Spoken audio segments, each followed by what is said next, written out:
Well, I think I'm not only a UU in the South, I'm a Southerner to the UU. I grew up here. My mother had 6 siblings. My dad had 4, so I have lots of cousins. I went through the public school system in the 50s. Excuse me. So all my old friends and all my family are concentrated in this area. Now, we have all the usual comforts of custom and tradition and reverence for our past. And these things are not unique to the South, but, you know, we have a copious supply of those things here. And so they're pretty much part of what we are, and they enrich and form the fabric of our relationships, I think, you know. And, you know, me personally, you know, they've provided me with my preference of turnip greens over broccoli and rice over potatoes, and my kind of visceral belief that tea has sugar and ice, you know. And so some of those things are just got part of being Southern, I believe. Now, religion is central to the Southern identity, but it's not necessary to be pious and too open about it, I suppose.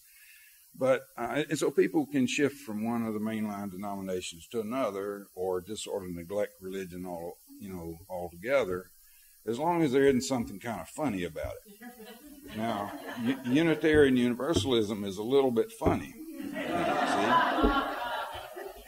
Now, and it's a little bit more than just what it is. I think because there's a label associated with things. Because I don't think I necessarily became a Unitarian so much as I discovered that I was one.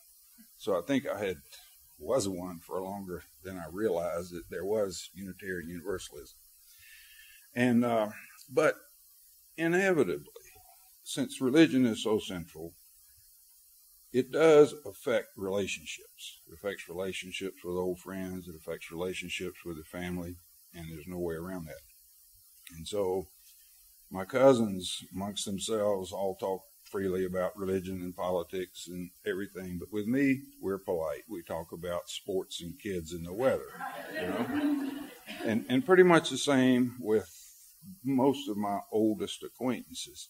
So there is a little bit of separation that occurs, you know. And Emerson said that in nature nothing can be given, everything must be sold. I think that might be a little bit of what it's like with religion, or liberal religion in the South. There is a cost. It might be mild estrangement, but there is a cost. So I found, as a Southerner who is a Southern Unitarian, that Unitarian Universalism is liberating. But there is a cost, you know. It's worth the cost, but there is a